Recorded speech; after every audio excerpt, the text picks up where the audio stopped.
قالوا إنا لله وإنا إليه راجعون أولئك عليهم صلوات من ربهم ورحمة وأولئك هم المهتدون آمنت بالله صدق الله مولانا العظيم وبلغنا رسوله النبي الأمين الكريم ونحن على ذلك ما قال ربنا على لسان نبينا لمن الشاهدين والشاكرين والحمد لله رب العالمين كما قال الله تبارك وتعالى في عظمة شان محبوبه إن الله وملائكته يصلون على النبي يا أيها الذين آمنوا صلوا عليه وسلموا تسليما اللهم صل على شفيعنا مولانا محمد مبارك وسلم اللهم صل على سيدنا نبينا مولانا محمد طب القلوب ودوائها وعافية الأبدان وشفائها ونور الأبصار وضيائها وقوت الأرواح وغذائها وآله وأصحابه وبارك وسلم صلاة وسلاما عليك يا رسول الله صلاة وسلاما عليك يا حبيب الله وعلى آلك وأصحابك يا خير خلق الله. کوئی گل باقی رہے گا نہ چمن رہ جائے گا، ایک رسول اللہ کا دین حسن رہ جائے گا. ہم سفیر و باغ میں کوئی دن کے ہیں چہتے، بلبلیں اڑ جائیں گی سونا چمن رہ جائے گا. ادرس و کم خواب کے بستر پہ نازا، تو کیوں ہے اس تنے بے جان پر خالی کفن رہ جائے گا. جو پڑھے گا صلوات سید لولاک پر، جو پڑھے گا صلوات سید لولاک پر، آگ سے محفوظ اس کا تن بدن رہ جائے گا. اور موت سے کس کو رستگاری ہے، آج وہ کل ہماری باری ہے. صبح ہوتی ہے شام ہوتی ہے، عمر یوں ہی تمام ہوتی ہے. اور آئی حیات لائی قضا لے چلی چلے، نہ اپنی خوشی سے آئے نہ اپنی خوشی سے گئے. واجب الاحترام محترم مقام لائق تعظیم و تکریم سادات کرام، علماء ملت اسلام، پیران طریقت، نوجوانان ملت، معزز بزرگوں، عزیز ساتھیوں، السلام علیکم ورحمۃ اللہ وبرکاتہ. وعلیکم السلام ورحمۃ اللہ. حضرات، ہمارے عزیز مرحوم مولانا حاجی محمد اسماعیل کے تیجے کے موقع پر تقدیم کی باتیں بطور تعزیت پیش کرنے کی سعادت برکت حاصل کرو. رب قدیر کی بارگاہ پاک میں دعا ہے اللہ تبارک و تعالی ہم سب کو بالعموم اور مرحوم کے اہل خاندان کو بالخصوص صبر جمیل کی توفیق رفیق عطا فرمائے. آمین. اور ان کلمات خیر کو مرحوم کے ذریعے نجات اور بخشش کا سامان کرے، اور مولا اپنے فضل اور کرم سے جنت الفردوس میں اعلیٰ مقام عطا فرمائے. کیونکہ آج خالی مرحوم محمد اسماعیل صاحب کے اہل خاندان غم گسار نہیں، وہ سوگوار نہیں ہے، ہم ان کے غم کے اندر برابر شریک ہیں. کیونکہ بچپن سے لونی شریف کے اندر یہ آئے تھے میرے پاس یتیمی کی حالت میں. باپ کا سایہ سر سے اٹھ چکا تھا. 10-11 سال کی عمر میں میرے پاس آئے، اور الحمدللہ میں نے اس کو اپنے بچے کی طرح پالا تھا. اور آج ہم ان کے غم کے اندر شریک ہیں. اور میرے پاس یہ الفاظ ہیں، یہ غم دل میں دلکش سماتا نہیں، یقین تیری رحمت کا آتا. ہمیں یقین نہیں کہ ان کی زندگی اتنی ہوگی اور جس طرح ہمیں داغ مفارق دے کے چلے جائیں. خیر، اللہ تبارک و تعالیٰ کی بارگاہ میں ہم آل رسول کے صدقے میں، علماء دین کے صدقے میں، ان کی بارگاہ میں، ان کے رب کی بارگاہ میں ان کے لیے دعائے مغفرت اور بخشش طلب کرتے ہیں. اللہ اپنے جوار رحمت میں ان کو جگہ عطا فرمائے اور جنت الفردوس میں اعلیٰ مقام عطا فرمائے. آقا اکرم جہاں صلی اللہ علیہ وسلم ارشاد فرماتے ہیں کہ جب تم اللہ تعالیٰ سے اپنے میتوں کے لیے جنت مانگو تو خالی جنت نہیں، پھر جنت الفردوس مانگو۔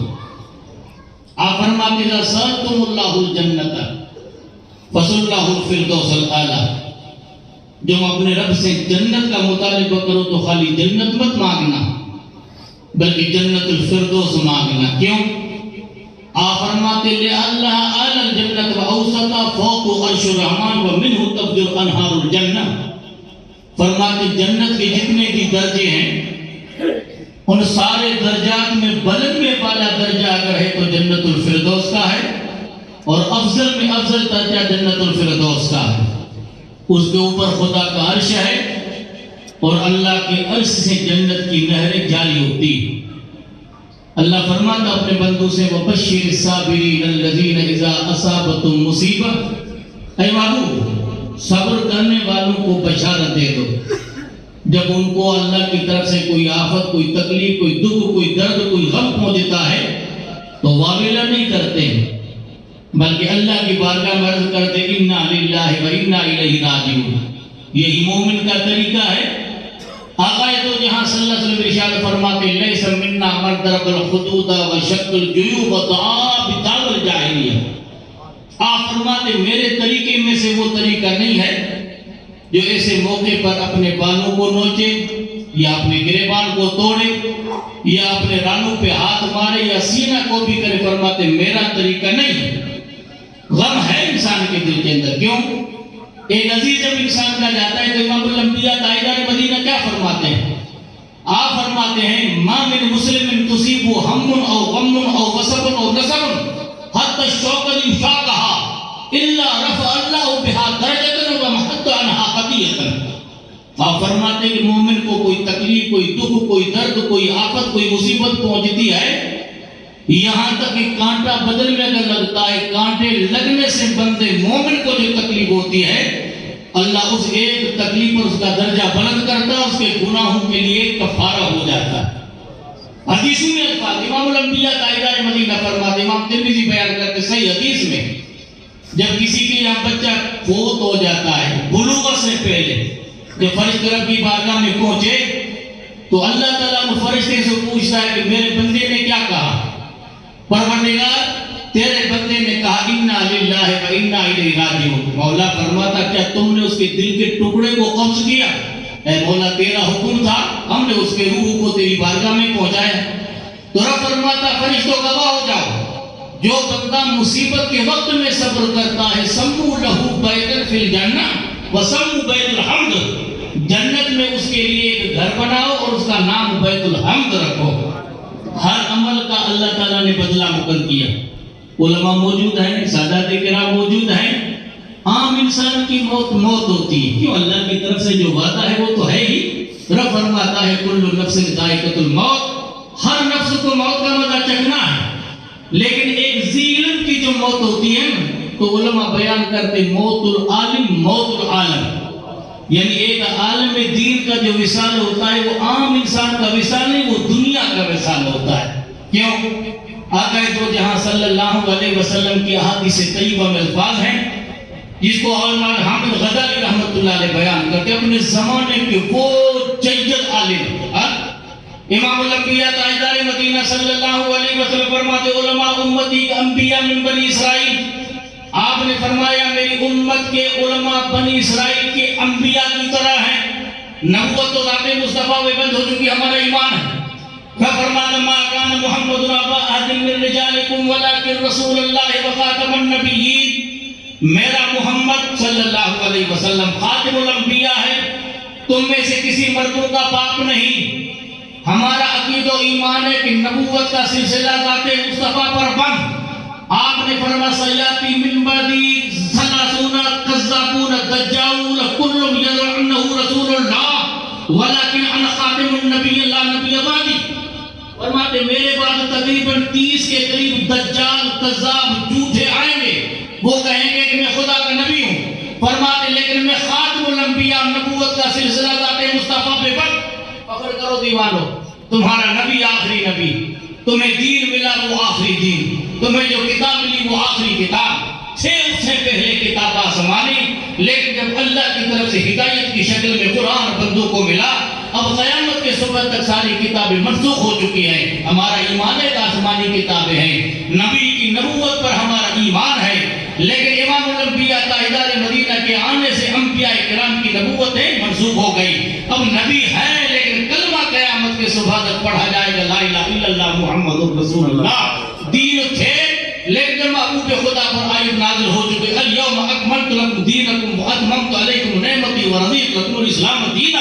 امام الانبیاء تاجدار مدینہ پر تاریخ یاد اتر جاتی ہے، وادی عرفہ میں کھڑے ہیں، قصبہ اونٹڑی پہ محبوب خدا خطبہ دے رہے ہیں، اللہ کی طرف سے آیت نازل ہو جاتی، محبوب آج کے دن میں نے تمہارے لیے تمہارے دین کو مکمل کر دیا، ساری نعمتیں میں نے تم پر پوری کر دی، اور مذہب اسلام کو نے تمہارے دین چن لیا۔ رب فرماتا ان الدین عند اللہ اسلام، دین رب کے نزدیک اگر معتبر اسلام ہے، فرماتا ومن یبتغ غیر الاسلام دینا فلن یقبل منہ، جو اسلام کو چھوڑ کر کسی اور دین کی تلاش کرتا، اللہ اس کا نہ فرض قبول کرتا ہے نہ نفل قبول کرتا ہے۔ امام الانبیاء تاجدار مدینہ نے فرمایا میری امت کے علماء انبیاء بنی اسرائیل کی طرح ہیں۔ آقا جب چلے سفر معراج میں، محبوب خدا سرور کائنات صلی اللہ علیہ وسلم مصلی امامت پر، آقا دو جہاں صلی اللہ علیہ وسلم نماز پڑھائی بیت الاقصی میں، امام اہل سنت فرمائے نماز اسرا میں تھا یہی سر اللہ مانا اول و آخر، کہ دست و بستہ کے پیچھے ہاتھ، سلطنت پہلے کر گئے تھے، اب آسمانوں کا سفر شروع ہوا، سفر کرتے کرتے 7ویں آسمان پہ پہنچے، اللہ کے پیغمبر موسیٰ علیہ السلام سے ملاقات ہوئی، آپ پر عرض کرتے ہیں یا رسول اللہ آپ کا فرمان ہے علماء امتی انبیاء بنی اسرائیل، اس واقعے کو لکھا حضرت اسماعیل حقی بروسی نے اپنی تفسیر روح البیان میں، آقا دو جہاں صلی اللہ علیہ وسلم فرماتے ہاں، تو فرماتے ارنی واحد منہم، ان میں سے مجھے ایک کو بتاؤ، آپ نے اشارہ کیا حامد غزالی کے روح کی طرف، تو واحد منہم ان میں سے ایک یہ ہے، آپ نے پوچھا حضرت موسیٰ نے مسمو کا تیرا نام، کہ اسمی محمد بن محمد بن محمد، میرا نام بھی محمد، میرے باپ کا نام بھی محمد، میرے دادا کا نام بھی محمد، کہ میں نے آپ سے ایک سوال کیا اور تم نے 3 جواب دیے، سرکار آپ کی سنت ہے جب کوہ طور پر پہنچے اللہ نے منصب نبوت سے اعلان کو آپ کو نوازا، تو آپ کو رب نے پوچھا ما دل کا بیمینک یا موسیٰ قال ہی عصایا اتوکل علیہا واشرب غنمی ولی فیہا معارب اخری، تو جیسے آپ نے رب کی بارگاہ میں 3 سب جواب دیے، میں آپ کی سنت ادا کر رہا ہوں، تو خدا کا پیغمبر کہتا ہے کہ میں نے اس لیے سلسلہ کلام کو دراز رکھا کیونکہ میں نے اللہ تعالیٰ کے کلام کی چاشنی اور لذت کو نہیں چکھا تھا، جب اللہ کے کلام کی لذت کو میں نے چکھا تو پھر میں نے مطالبہ اس لیے کیا کہ سلسلہ دراز ہو جائے تاکہ اللہ کے کلام کی لذت مجھے حاصل ہو جائے، تو آپ نے خدا کے کلام کی لذت کے لیے کلام کو طویل کیا، میں نبی کی زبان سے الفاظ سن رہا ہوں اس لیے میں آپ کی اتباع کر رہا ہوں۔ آپ فرماتے تاتب ادب نیور العظم پیغمبر ہے، تو اپنی کتاب یلولو میں بیان کرتے ہیں، فرماتے الناس کلہم موتا، آپ فرماتے ہیں تمام دنیا میں انسان جو مرے ہوئے ہیں، زندگی کس کا نام ہے؟ بعض انسان زندہ ہو کر بھی مردے ہیں اور بعض نئی قبر میں چلے جاتے تو بھی زندہ ہیں، ہرگز نمیرت آنکھ دل سے زندہ شد بعشق، انسان جو عشق الہی میں زندہ ہو جاتا ہے وہ اگر قبر میں دفن ہو جاتا ہے، ہم اپنے آنکھوں سے اس کو دیکھتے ہیں قبر میں جاتے ہوئے، ہم اپنے آنکھوں سے اس پہ مٹی ڈالتے ہیں، لیکن وہ قبر میں جانے کے بعد سلامت ہے۔ حضرت فرید ابطار رحمت اللہ علیہ اپنے زمانے کے زبردست ولی کامل اور عالم ربانی ہیں، ان کی زندگی کا عجیب موڑ آیا، آپ صبح کے وقت میں اپنی دکان پہ بیٹھے ہیں، فطر کا پیشہ تھا، پیسوں کو الٹ پلٹ کر رہے تھے، صبح کو وقت میں آپ نے دیکھا ایک خدا کا بندہ آپ کے اس کے گلے کے اندر چادر ہے اور بھیک مانگنے کا قصہ ان کے سامنے پیش کر کے کہتے بابا اللہ کے راہ میں کچھ دے دے، آپ نے کوئی توجہ نہیں کی، پھر فرماتے اللہ کے راہ میں مجھے کچھ دے دے، پھر کوئی توجہ نہیں کی، تیسری مرتبہ کہتے اللہ کے راہ میں کچھ دے دے، آپ کوئی توجہ نہیں کرتے ہیں، چوتھی مرتبہ فرماتے دنیا کی لذتوں میں اتنا تو مشغول ہے تجھے پتہ نہیں کہ مرے گا کیسے، تو فرمایا جیسے تو مرے گا ایسے میں مر جاؤں گا۔ اللہ کا نیک بندہ بھیک مانگنے کا کشتہ اپنے سرانے رکھتا ہے، ہاتھ پاؤں کو دراز کرتا ہے اور چادر اوڑھ کر بلند آواز سے کہتا لا الہ الا اللہ محمد رسول اللہ، بندے کی روح نکل جاتی ہے۔ فرماتے میں نے تو مر کے دکھایا، تو مر کے دکھا۔ اس واقعے سے اثر ہوتا ہے، سارا باغ اللہ کی راہ میں وقف کر دیتے ہیں۔ اور اس کے بعد آپ نے کتاب لکھی جس کو تذکرۃ الاولیاء کہتے ہیں، 500 اولیاء کرام کی داستان انہوں نے لکھی۔ آپ نے ایک واقعہ لکھا ہے، اس زمانے میں اللہ کے نیک بندے کی وفات ہوئی تو اس زمانے میں آج بھی ہمیں تلقین کرنے کا حکم ہے، بھئی میت جو فوت ہو جاتا ہے تو اب تلقین کرو۔ کیوں؟ علماء بیان کرتے ہیں، ائمہ کرام بیان کرتے ہیں کہ قبر میں میت آواز سنتا ہے۔ آپ کہو گے یار ہزاروں من مٹی کے نیچے آواز کیسے سنے؟ امام بخاری صحیح حدیث بیان کرتے ہیں، آپ فرماتے ہیں اذا وضع العبد فی قبرہ وتولى عن اصحابہ انه لا يسمع قرآن لعالم اتاه ملکان